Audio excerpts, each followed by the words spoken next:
So Sandfall Interactive recently announced that Clair Obscur Expedition 33 will finally be releasing on April the 24th, 2025.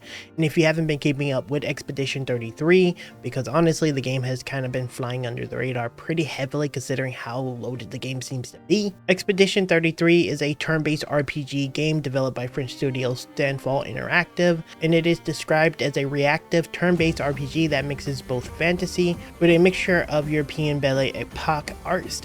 Now, I do not know any form of French or art for that matter, so I'm gonna probably mess up a lot of these French names today, but looking at what Expedition 33 is bringing to the table, I'm pretty much impressed with everything I've seen thus far, and even more impressed at how under the radar the game is, all things considered. With that in mind, I'm going to be giving you guys a brief recap on everything we know thus far about Clair Obscur Expedition 33. Let's dive on in. So starting this thing off, let's talk about the story and what we know thus far. Essentially what happens is that every year, a godlike being appears at an obelisk and paints a number. Everyone who falls under this number vanishes, never to be seen again, and every year the number essentially counts down. Currently in the story, we're down to 34, soon to hit 33, which obviously, for the namesake of the game, mean Expedition 33 is set out to essentially try to stop the entity, or at least see how and what's happening with the people who disappear when the paintress paints their number. From all we can tell, no party has ever successfully figured it out, and your party has to go out and figure out exactly what is happening. Now, when it comes to the confirmed characters that we know so far, we have Gustav. This is the lead engineer of Expedition 33. He is voiced by Charlie Cox. If you're a TV enjoyer and you watch the series Daredevil, then you should be very familiar with his voice.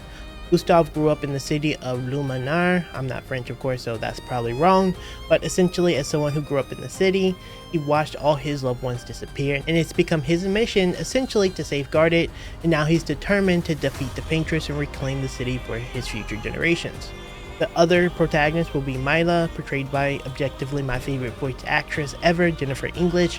You should know her pretty well from Baldur's Gate 3. We covered BG3 pretty extensively here on the channel, and she was voice actress for Shadowheart, so again, should be very familiar with her.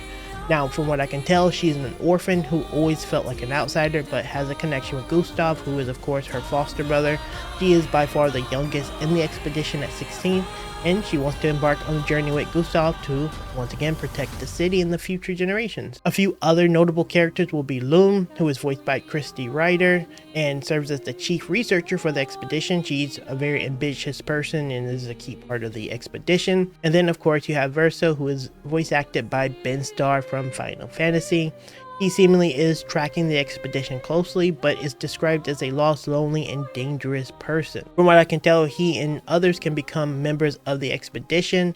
Once again, this is just to name a few of the characters, but there's going to be a lot of different characters to interact with, as well as companions that can be a part of your expedition. As you can probably tell though, with the star-studded lineup of amazing voice actors, this is obviously going to be adding to the narrative of the game that seems to definitely be pushing that narrative element. So the narrative is obviously going to be one of the strongest suits of this entire game. Now, if story isn't the thing you're here for, obviously there is combat in the game, and I did want to go over the combat, seeing that it is objectively one of the most important. This is likely the make or break for many players. In Clair Obscur Expedition 33, it has a turn-based combat system with reactive elements. We'll go over that in just a second of what reactive elements necessarily mean.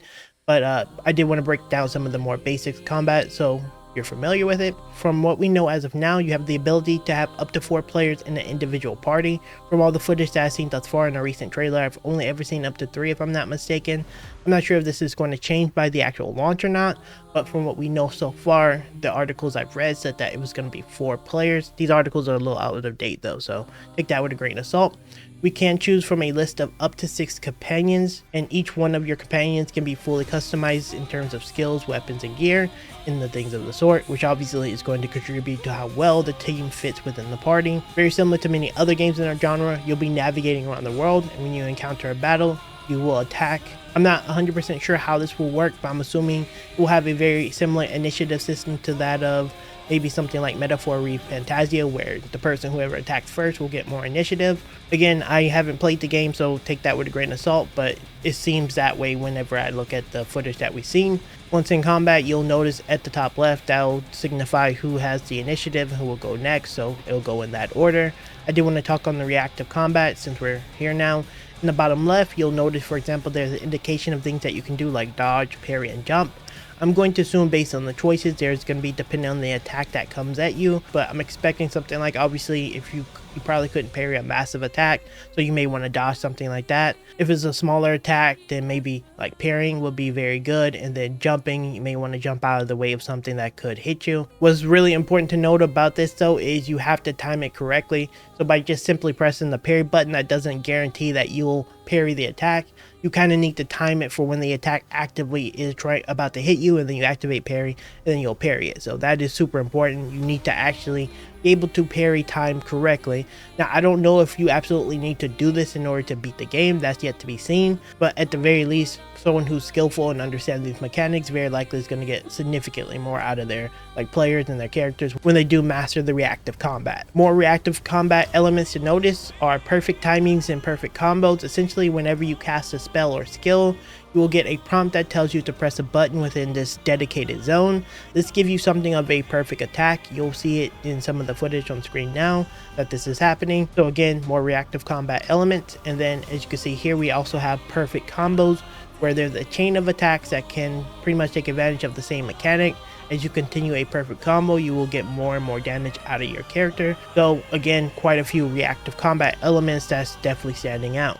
Looking at the very bottom right, you'll notice there's an HP bar there, but under it, it seems to be something of an action bar, some type of action point system. You're probably going to be using these points to spend on specific skills. How this works exactly, we're not sure, but obviously being able to manage this resource will be very important to getting the most out of your individual characters. I'm assuming some spells are going to cost significantly more than more powerful ones, and of course more of the basic ones are probably going to be much cheaper, like one action point. So there's going to be an element of management that you're going to have to undergo when you're going into fights. Going over some of the more nuanced things at the bottom left here, you notice you can flee or skip a turn. Obviously, as we said a second ago, being able to manage your resources is going to be very important, so skipping turns may be something that's useful. Within your actual combat menu, you'll notice something called aim. I'm assuming this will allow you to actively aim at enemy weak points whenever you're using a specific skill, which again adds more to the reactive combat and just the combat in general.